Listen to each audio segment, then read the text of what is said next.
Welcome to T-SAT. I'm Naresh, history faculty. ఈరోజు మనం ఈ వీడియోలో ఢిల్లీ సుల్తాన్ల గురించి నేర్చుకుందాము.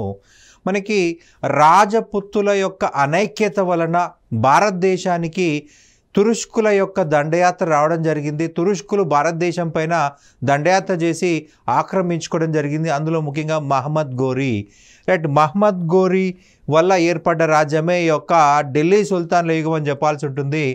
1192లో జరిగిన రెండవ తరైన్ యుద్ధంలో మనకి భారతదేశంలో ముస్లిం రాజ్య స్థాపన జరిగింది.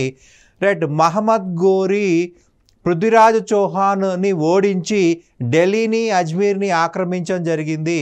సో ఢిల్లీ ఆక్రమణతోటి భారతదేశంలో ముస్లిం రాజ్య స్థాపనకు పునాదులు పడ్డాయని చెప్పాల్సి ఉంటుంది.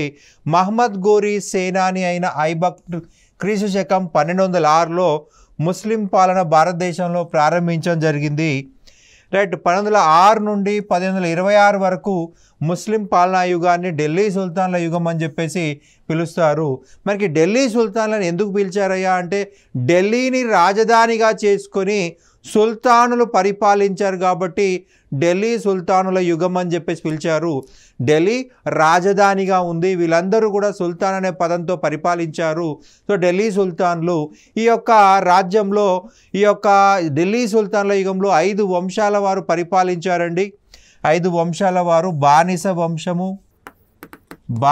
వంశము, ఖిల్జీ వంశము, తుగ్లక్ వంశము, సయ్యద్ వంశము మరియు లోడీ వంశము.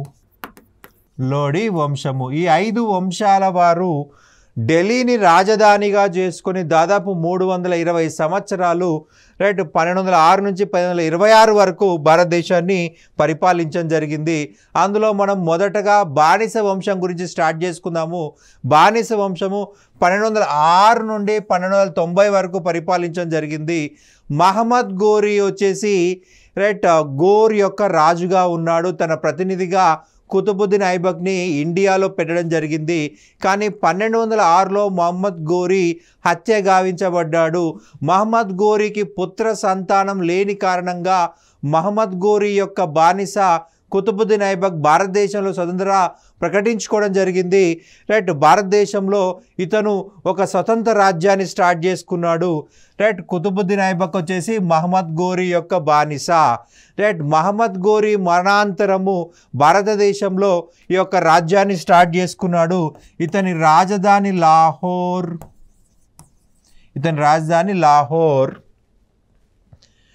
భారతదేశం పాలించిన మొదటి ముస్లిం వంశము బానిస వంశము. ఈ యొక్క వంశంలో ప్రముఖులు తమ జీవిత ప్రారంభంలో బానిసలు. ముఖ్యంగా చూసినట్లయితే కుతుబుద్దీన్ ఐబక్, ఇల్తుత్మిష్, బాల్బన్ ఈ ముగ్గురు చాలా బలమైన వ్యక్తులు. ఈ బలమైన రాజులు వాళ్ళ జీవిత ప్రారంభంలో బానిసలు.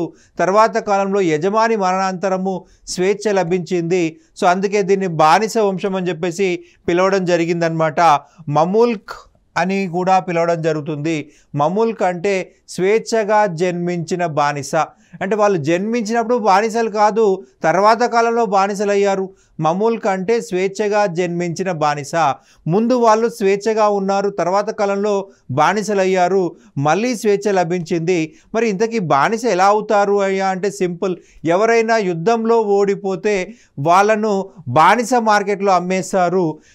కొనుక్కున్న వ్యక్తి కావాలంటే అతను స్వేచ్ఛ ఇవ్వచ్చు, లేదా యజమాని చనిపోతే స్వేచ్ఛ లభిస్తుంది, లేదా మనకి ఎవరైనా మహిళల ద్వారా ఎవరైనా బానిస మహిళలకి యజమాని ద్వారా పిల్లలు కలిగినట్లయితే వాళ్ళకు కూడా స్వేచ్ఛ లభిస్తుంది. కొన్ని సందర్భాల్లో ఎవరైనా కిడ్నాప్ చేసి బానిస మార్కెట్లో అమ్మేయచ్చు. అలా మనకి బానిసలు మారుతారనమాట. అది మధ్యయుగంలో సర్వసాధారణము. మనుషులని మార్కెట్లో పెట్టి అమ్ముతారనమాట. మనకి గ్లాడియేటర్ లాంటి సినిమాలు చూసినట్లయితే అందులో మనకి ఈ బానిస మార్కెట్లను చూపిస్తారు. స్వేచ్ఛా ప్రవర్త కలిగిన స్త్రీ పురుషులకు జన్మించిన శిశువు అని కూడా అర్థం వస్తుంది. ఇక మొదట చూసినట్లయితే కుతుబుద్దీన్ ఐబక్ ఇతను 1206 నుంచి 1210 మధ్య కాలంలో పాలించడం జరిగింది. ఐబక్ టర్కీలో జన్మించాడండి. ఐబక్ యొక్క తల్లి మరణించడం జరిగింది. సో అతని మామ దగ్గర పెరిగాడు. రైట్, మామ చనిపోగానే అతని మామ పిల్లలు ఇతన్ని కూడా బానిస మార్కెట్లో అమ్మేశారు. సో నిషాపూర్ కాజీ ఈ బానిసగా ఉన్నాడు. రైట్, నిషాపూర్ కాజీ ఇతన్ని బానిసగా ఉన్నప్పుడు కొనుక్కున్నాడనమాట. రైట్, ఇతని మామ పిల్లలు ఇతన్ని బానిస మార్కెట్లో అమ్మేస్తే ఈ నిషాపూర్ అనే ప్రాంతం చెందిన కాజీ అంటే మనకి జడ్జన్ అన్నమాట, న్యాయమూర్తి అని అనమాట, కొనుక్కున్నాడు. తర్వాత అతను చనిపోయిన తర్వాత మళ్ళీ బానిస మార్కెట్లో అమ్మబడ్డాడు. సో ఇతన్ని మహమ్మద్ గోరీ కొనుక్కున్నాడు. ఐబక్ అంటే చంద్రునికి ప్రభువు అని అర్థము. గోరీ యొక్క ఇతర సైనాధిపతులు చూసినట్లయితే తాజుద్దీన్ ఎల్డచ్, అలాగే నాసిరుద్దీన్ కుబాచా. రైట్, వీళ్ళిద్దరూ కూడా గోరీ యొక్క ఇతర బానిసలు అనమాట. రైట్, మహమ్మద్ గోరీ చనిపోయిన తర్వాత కుతుబుద్దీన్ ఐబక్ భారతదేశాన్ని తన అధీనంలో తీసుకుంటే, రైట్, తాజుద్దీన్ అనేవాడు గజనీ ప్రాంతాన్ని అధీనంలో తీసుకున్నాడు. నాసిరుద్దీన్ అనేవాడు సింధ్ అనే ప్రాంతాన్ని ఆక్యుపై చేసుకోవడం జరిగింది. భారతదేశంలో కలింజర్, బదౌన్, వారణాసి ప్రాంతాలను ఆక్రమించాడు. కుతుబుద్దీన్ ఐబక్ తన కుమార్తె అయినటువంటి ఇల్టుట్మిష్ అనే సేనానికి ఇచ్చి వివాహం జరిపించడం జరిగింది. రైట్, ఈ ఇల్టుట్మిష్ అనేవాడు రైట్ అనేక తిరుగుబాట్లను అణిచివేశాడు. అలాగే ఐబక్కి రైట్ అన్ని యుద్ధాల్లో సహకరించడం వల్ల తన కూతురునిచ్చి పెళ్లి చేయడం జరిగిందనమాట. ఐబక్ పేరు మీద ఖుత్బా చదవడం కానీ సొంతంగా నాణాలు కానీ ముద్రించడం కానీ జరగలేదు. కావున సార్వభౌముడు కాదన్న అభిప్రాయం అనేది ఉంది. తన పేరు మీద నాణాలు ఇవ్వలేదు, తన పేరు మీద ఖుత్బా చదవలేదు. ఖుత్బా అంటే మనకి ప్రతి శుక్రవారం కూడా నమాజు చదివిన తర్వాత ప్రవచనాలు మత పెద్ద ఇస్తాడు. ఆ మత పెద్ద చదివే ప్రవచనాలే ఖుత్బా. అందులో రాజు పేరు చదవాల్సి ఉంటుంది, కానీ ఈ యొక్క ఐబక్ తన పేరు చదువుకోలేదన్నమాట. రైట్, కాబట్టి ఇతడు సార్వభౌముడు కాదు, మహమ్మద్ గోరీ పేరు మీద పరిపాలించిన ఒక అభిప్రాయం అయితే ఉంది. ఇక నెక్స్ట్ చూసినట్లయితే హిందూ రాజ్యంపై ఇస్లాం విజయాన్ని గుర్తుగా ఢిల్లీలో కుతుబ్ మినార్ నిర్మాణము ప్రారంభించాడు. మనకి ఇతను ఒక ఫ్లోర్ మాత్రమే కన్స్ట్రక్ట్ చేశాడండి, గ్రౌండ్ ఫ్లోర్ మాత్రమే కన్స్ట్రక్ట్ చేశాడు. కుతుబ్ మినార్ యొక్క అసలు పేరు షమ్స్ మినార్ అని చెప్పాల్సి ఉంటుంది. కుతుబుద్దీన్ ఐబక్ దీనికి పెట్టిన పేరు షమ్స్ మినార్. రైట్, అయితే ఒక గ్రౌండ్ ఫ్లోర్ మాత్రమే కంప్లీట్ చేశాడు. ఇల్తుత్మిష్ అనేవాడు కుతుబ్ మినార్ని పూర్తి చేయడం జరిగింది. రైట్, ఇల్తుత్మిష్ అనే వ్యక్తి దీ యొక్క షమ్స్ మినార్కి కుతుబ్ మినార్ అని చెప్పేసి పేరు పెట్టాడు. రైట్, కుతుబ్ మినార్ అని పేరు కుతుబుద్దీన్ ఐబక్ పెట్టలేదు, ఇల్తుత్మిష్ పెట్టడం జరిగింది. మొదట ఆయన పెట్టిన పేరు షమ్స్ మినార్. ఐబక్ యొక్క బిరుదులు చూసినట్లయితే బడే మాలిక్ పెద్ద యజమాని, లాక్ బక్ష్. రైట్, ఈ రెండు ఐబక్ యొక్క బిరుదులు. బడే మాలిక్ అంటే పెద్ద యజమాని, లాక్ బక్ష్ పండితులకి అక్షర లక్షలు ఇచ్చేవాడు అని అర్థము. ఢిల్లీలో కువాతుల్ ఇస్లాం అనే మసీదు నిర్మించడం జరిగిందండి. ఈ కువాతుల్ ఇస్లాంలో భాగమే మనకు ఈ యొక్క కుతుబ్ మినార్ అని చెప్పాల్సి ఉంటుంది.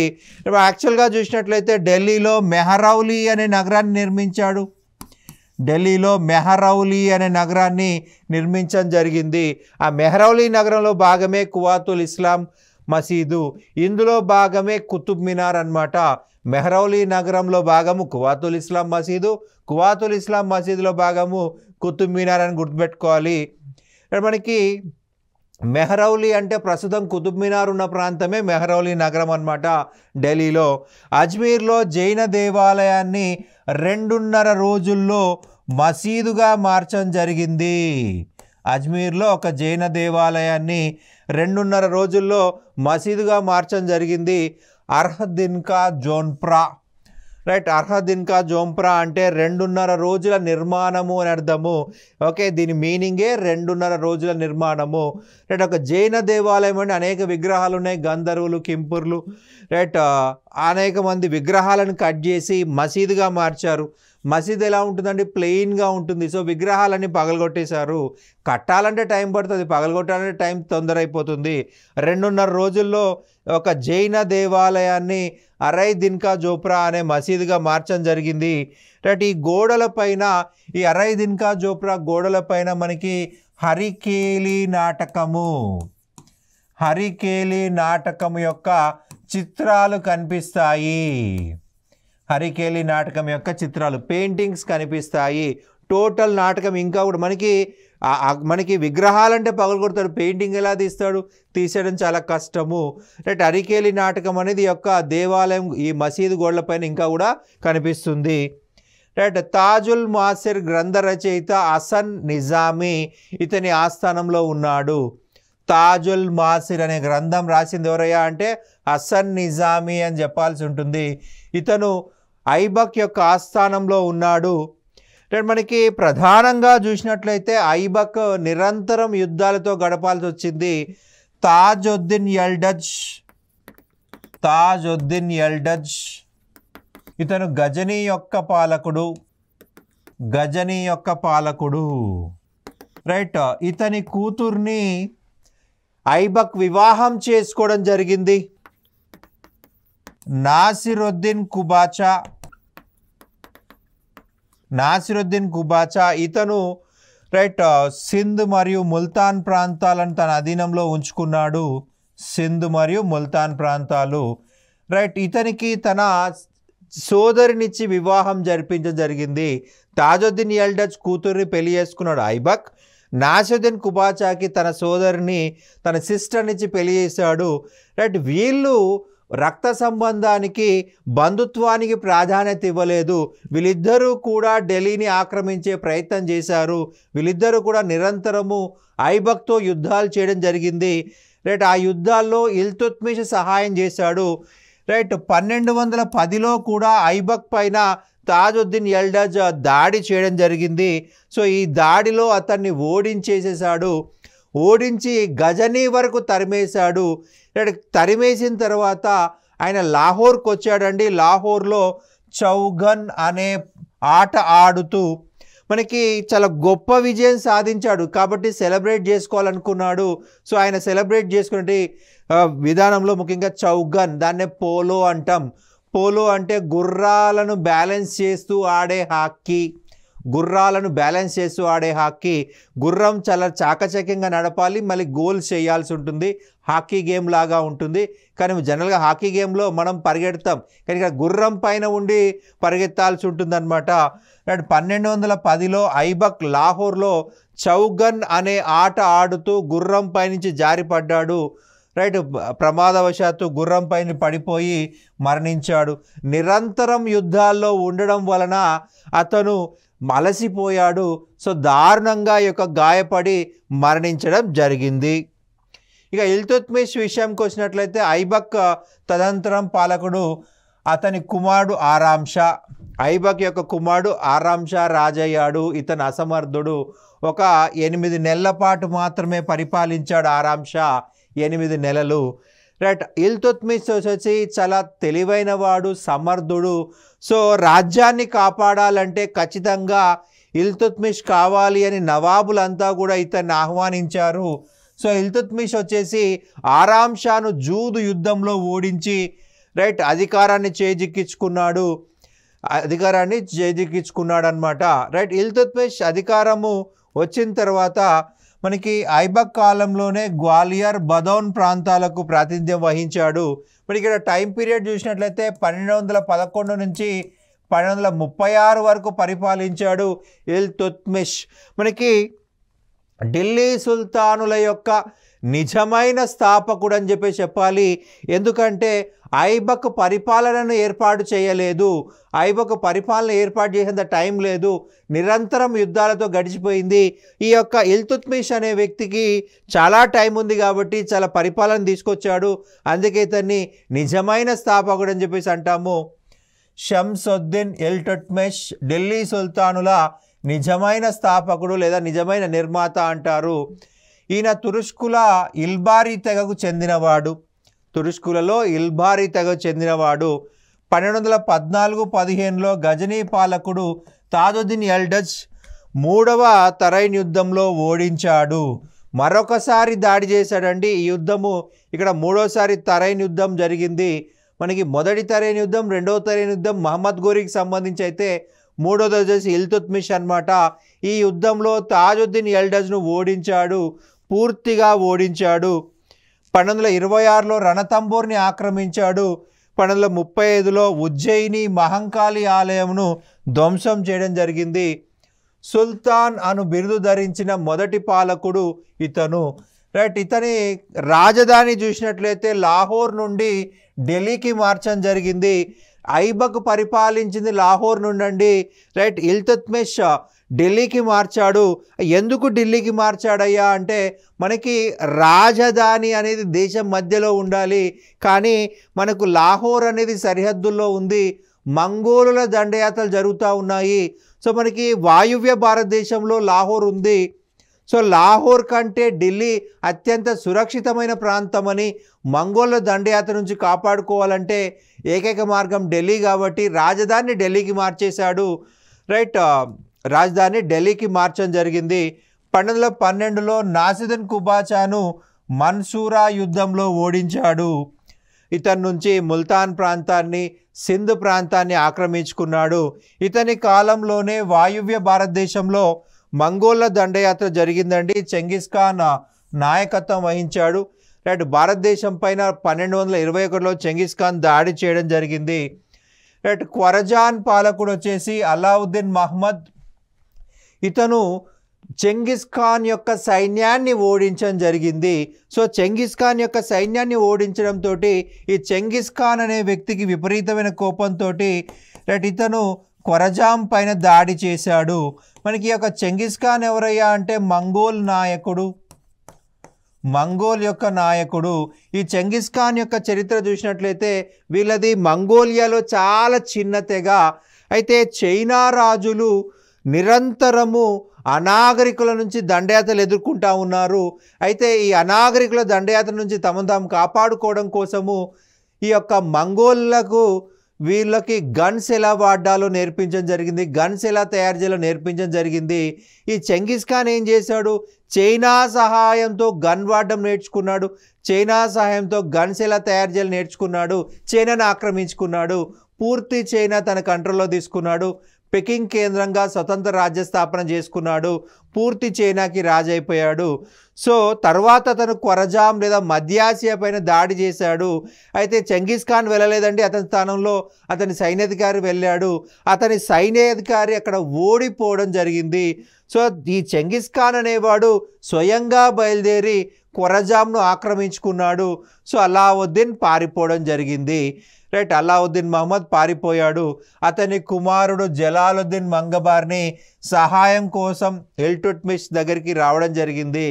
కానీ ఇల్తుత్మిష్ చాలా తెలివిగా అతనికి సహాయం చేయలేదు. ఎందుకంటే ఈ యొక్క ఇల్తుత్మిష్ జలాలుద్దీన్ మంగబార్నికి సహాయం చేయడం అంటే ఈ చెంగిస్ ఖాన్తో యుద్ధానికి దిగడమే. రైట్, చరిత్రలో దాదాపుగా మొట్టమొదటి క్రూరమైన వ్యక్తిగా చెప్పొచ్చు. దాదాపుగా 5 లక్షల మందిని ఈ చెంగిస్ ఖాన్ హత్య చేశాడు.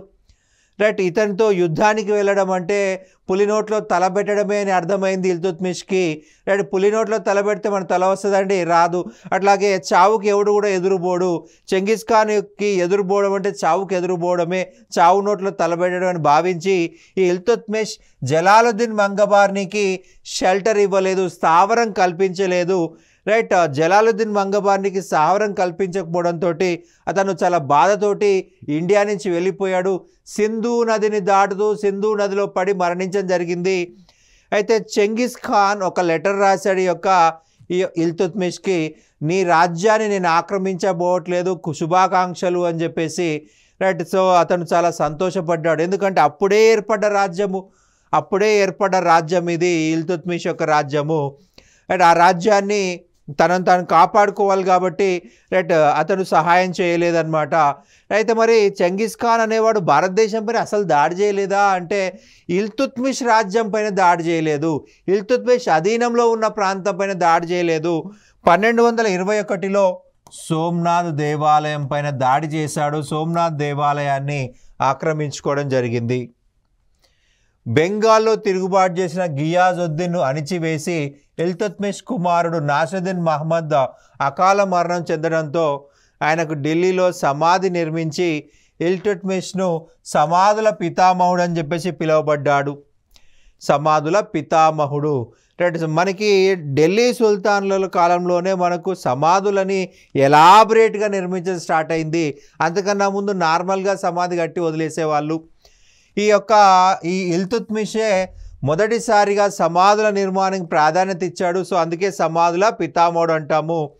రైట్. ఇది ఇల్తుత్మిష్ పరిపాలన కోసము చిహల్గని లేదా చాలీసా అనేటువంటి వ్యవస్థని ఏర్పాటు చేయడం జరిగిందండి. ఇందులో 40 మంది బానిస తురుష్క సర్దార్లు ఉంటారు. రైట్. ప్రధానమంత్రి ఇక్కడి నుంచే ఉంటారు, ఆర్థిక మంత్రి, సైన్య మంత్రి, అట్లా అన్ని ఉన్నత అధికారాలు యొక్క చాలీసాకే లేదా చిహల్గనికే ఉంటాయి. తుర్ఖాన్ ఈ చిహల్గని అని కూడా పిలువబడుతుంది. ఇక నెక్స్ట్ చూసినట్లయితే రాజ్యమును ఇక్తాల్ అనే సైనిక విభాగాలుగా విభజించి ముక్తి అనే అధిపతిని నియమించడం జరిగింది. ఇక్తాలను సైనిక విభాగాలుగా విభజించారు. రైట్. వానికి అధికారి ముక్తి. రైట్. టంకా అంటే వెండి నాణెము, జీతల్ అనగా రాగి నాణెము. రైట్. ఢిల్లీ సుల్తానుల చరిత్రలో తొలిసారిగా నాణాలను ప్రవేశపెట్టింది ఈ యొక్క ఇల్తుత్మిషే. మహమ్మద్ గోరీ కానీ కుతుబుద్దీన్ ఐబక్ కానీ వీళ్ళిద్దరూ కూడా నాణాలు ప్రవేశపెట్టలేదు, వాళ్ళకంత టైం లేదు. రైట్. ఇతనికి చాలా టైం ఉంది కాబట్టి ఇల్తుత్మిష్ నాణాలు ప్రవేశపెట్టాడు. టంకా వెండి నాణెము, జీతల్ రాగి నాణెము. ఒక టంకాకి 48 రాగి నాణాలు, ఒక వెండి టంకాకి 48 రాగి జీతళ్ళు, 48 రాగి జీతళ్ళని గుర్తుపెట్టుకోవాలి. రైట్. కుతుబ్ మినార్ని పూర్తి చేసిన వ్యక్తి ఇల్తుత్మిష్. కుతుబ్ మినార్ని పూర్తి చేసిన వ్యక్తి ఇల్తుత్మిష్. ఇల్తుత్మిష్ ఆరాధించినటువంటి సూఫీ సన్యాసి కుతుబుద్దీన్ బక్తియార్ కాకి పేరు మీద షమ్స్ మినార్ని కుతుబ్ మినార్గా మార్చడం జరిగింది. షమ్స్ మినార్ని కుతుబ్ మినార్గా మార్చడం జరిగింది. కుతుబుద్దీన్ బక్తియార్ కాకి పేరు మీద దీన్ని కుతుబ్ మినార్గా మార్చారు. అసలు పేరు వచ్చేసి షమ్స్ మినార్. ఎవరు కట్టారు? కుతుబుద్దీన్ ఐబక్. ఒక ఫ్లోర్ కంప్లీట్ చేస్తే మిగిలిన 3 ఫ్లోర్సు రైట్ మనకి ఇల్తుత్మిష్ నిర్మించడం జరిగింది. రైట్. కుతుబ్ మినార్ యొక్క ఎత్తు 242 అడుగులు, మొత్తం 4 అంతస్తులుగా నిర్మించబడింది. మనకి 72.4 మీటర్లు. మీటర్లలో అడిగితే 72.4 మీటర్లు, అడుగుల్లో అడిగితే 242 అడుగులు. రైట్. 2 రకాలుగా మనకి ఎగ్జామ్లో అడగొచ్చు. రైట్. 4 అంతస్తులు కట్టారండి. అయితే ఫిరోజ్ షా తుగ్లక్ కాలంలో పిడుగుబడి 4వ అంతస్తు నాశనం అయిపోయింది. సో ఫిరోజ్ షా తుగ్లక్ ఏం చేశాడంటే ఆ యొక్క పిడుగుబడిన ప్రాంతాన్ని క్లియర్ చేసి 4వ అంతస్తు 5వ అంతస్తు కూడా కట్టాడు. మొదటి 4 అంతస్తులేమో ఎర్రటి ఇసుకరాయితో కట్టారు. ఎర్రని ఇసుకరాయితో నిర్మించడం జరిగింది. రైట్. 5వ అంతస్తు వచ్చేసి తెల్లని పాలరాయితో నిర్మించడం జరిగింది.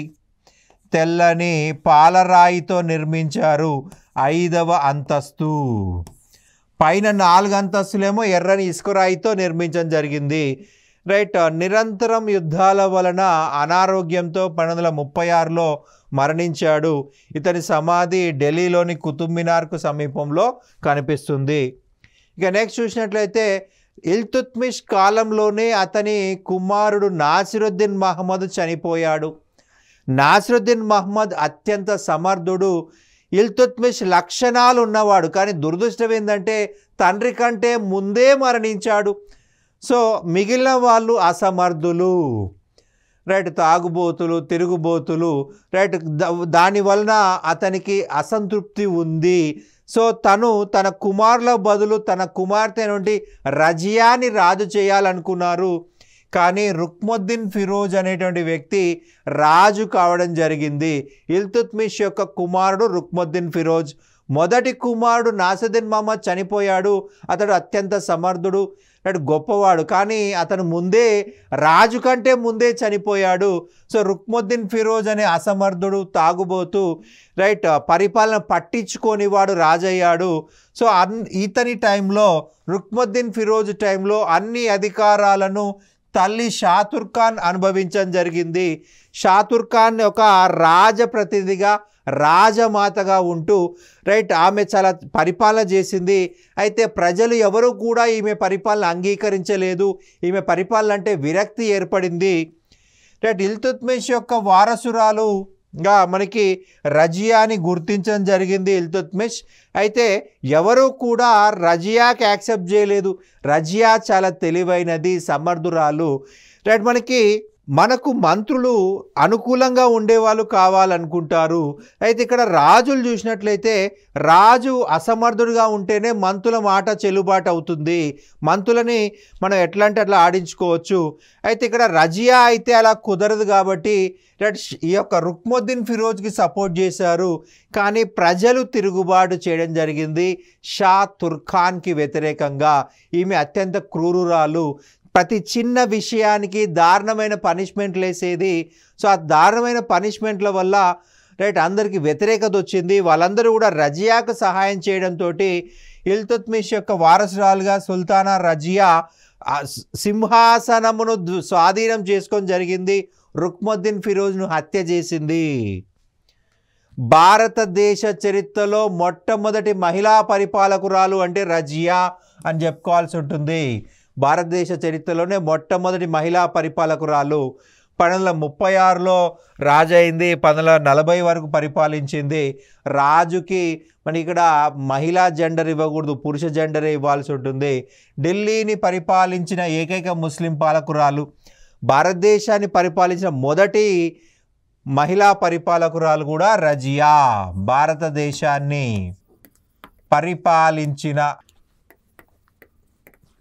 మొదటి మహిళ రజియా. ఈమె కంటే ముందు ఏ మహిళలు కూడా పరిపాలించలేదా అంటే పట్టాభిషేకం చేసుకోలేదు. పట్టాభిషేకం చేసుకుంటేనే రాజు, పట్టాభిషేకం చేసుకోకపోతే రాజు కాదు. పట్టాభిషేకం చేసుకుని సింహాసనం పైన కూర్చుంటేనే రాజు. తమ కుమారుల తరపున పరిపాలన చేస్తే అది రాజు కింద కన్సిడర్ కారు, పరిపాలకుల కింద కన్సిడర్ కారు, ప్రతినిధులు అవుతారు. అనేక మంది మహిళలు ప్రతినిధులుగా పరిపాలించారు. శాతవాహన కాలం నుంచి అనేక మంది మహిళలు ప్రతినిధులుగా ఉన్నారు. రైట్. కానీ పట్టాభిషేకం జరుపుకోలేదు. పట్టాభిషేకం చేసుకుంటేనే రాజు. అలా పట్టాభిషేకం చేసుకున్న మొదటి మహిళ రజియా. రైట్. పురుష వస్త్రధారణ చేయట, స్త్రీగా పాలించుట, రైట్ మొదలగు సాంప్రదాయ విషయాలు తురుష్కులు వీళ్ళకి నచ్చలేదు. సో వాళ్ళు తిరుగుబాటు చేయడం జరిగింది. తురుష్క సర్దార్ల ప్రాబల్యం అణచుటకు తురుష్కేతరులకు ప్రాధాన్యత ఇచ్చింది, ఉన్నత పదవులు ఇచ్చింది. రైట్. అబిసీనియాకు చెందినటువంటి మాలిక్ యాకుత్ను అశ్వదళాధిపతిగా నియమించింది. అశ్వదళాధిపతి అనే పోస్టు అనే పదవి చిహల్గనీకి మాత్రమే. రైట్. అశ్వదళాధిపతి అనేటువంటి పదవి చిహల్గనీకి మాత్రమే. కానీ ఏమేం చేసింది? అబిసీనియాకు చెందినటువంటి మాలిక్ యాకుత్కి ఇవ్వడం జరిగింది, జమాలుద్దీన్ యాకుత్కి ఇవ్వడం జరిగింది. అయితే ఈ తురుష్క సర్దార్లు చిహల్గనీ వాళ్ళు తిరుగుబాటు చేయడం జరిగింది. అలాగే మరొక ముఖ్యమైన అంశం వచ్చేసి ఈమె మహిళ. రాజు కాగానే ఏనుగు అంబారీ ఎక్కి రైట్ పట్టు వస్త్రాలు ధరించి ఈ యొక్క ఢిల్లీ వీధుల్లో అందరికీ డబ్బుని విసిరింది, డబ్బుని దానం చేసింది. మీ అందరినీ నేను చక్కగా పరిపాలిస్తాను, మీ అందరికీ ఎటువంటి ఇబ్బంది లేకుండా కాపాడుతానని ప్రామిస్ చేసింది. అది మత పెద్దలకు నచ్చలేదు. షరియత్ ప్రకారం ప్రతి ముస్లిం మహిళ ఖచ్చితంగా బుర్కా ధరించాలి. కానీ ఇక్కడ పట్టు వస్త్రాలు ధరించి బుర్కా ధరించకుండా ఏనుగు అంబారీకి ఊరేగడం ఉలేమాలు మత పెద్దలకు నచ్చలేదు. అలాగే మహమ్మద్ జునైదీ అనే వ్యక్తి ప్రధానమంత్రి. అతను రజియాని అంగీకరించలేదు. షరియత్ ప్రకారం మహిళ పరిపాలన చేయకూడదు. సో మహిళ పరిపాలన చేయకూడదు కాబట్టి రైట్ మహమ్మద్ జునైదీ అనే ప్రధానమంత్రి తిరుగుబాటు చేశాడు. ఇక చివరిగా ఈ యొక్క రాష్ట్ర గవర్నర్లు కూడా తిరుగుబాటు చేశారు. బటిండా పాలకుడైన ఆల్తూనియా తిరుగుబాటు చేయడం జరిగింది. రైట్. ఈ ఆల్తూనియా అనేవాడు రజియాని ప్రేమించడం జరిగింది. కానీ రజియా వచ్చేసి ఈ అశ్వదళాధిపతి అయినటువంటి మాలిక్ యాకుత్ను ప్రేమించడం జరిగింది. సో అది నచ్చని ఆల్తూనియా తిరుగుబాటు చేయడం జరిగింది. అంటే జమాలుద్దీన్ యాకుత్ను లవ్ చేయడము నచ్చలేదు ఆల్తూనియాకి. సో ఈయన తిరుగుబాటు చేశాడు. రజియా అతన్ని అణిచివేయడం కోసము బటిండాకి వెళ్ళింది, కానీ అతను ఓడించాడు. జమాలుద్దీన్ యాకుత్ను హత్య చేసి రజియాను జైల్లో బంధించడం జరిగింది. సో రజియా చాలా తెలివైనది. జైలు నుంచి బయటికి రావడం కోసము రైట్ ఈ యొక్క ఆల్తూనియానే వివాహం చేసుకుంది. ఆమెకి రాజ్యం కావాలండి. రాజ్యం కావడం కోసము ఆమె ఏదైనా చేయడానికి రెడీ. సో ఆమెకి ఇంకా పెళ్లి కాలేదు. సో జమాలుద్దీన్ యాకుత్ని ప్రేమిస్తే వాడిని చంపబడ్డాడు. సో ఇక ఆల్తూనియా ప్రేమిస్తున్నాడని తెలుసుకొని వాడిని పెళ్లి చేసుకుంటే జైలు నుంచి బయటికి వస్తుంది. కాబట్టి ఆమె పెళ్లి చేసుకుంది చాలా తెలివిగా. ఆమె ఢిల్లీలో లేకపోవడంతో తురుష్క సర్దార్లు ఆమె సోదరుడైన బహరాం షాను సుల్తాన్గా నియమించారు.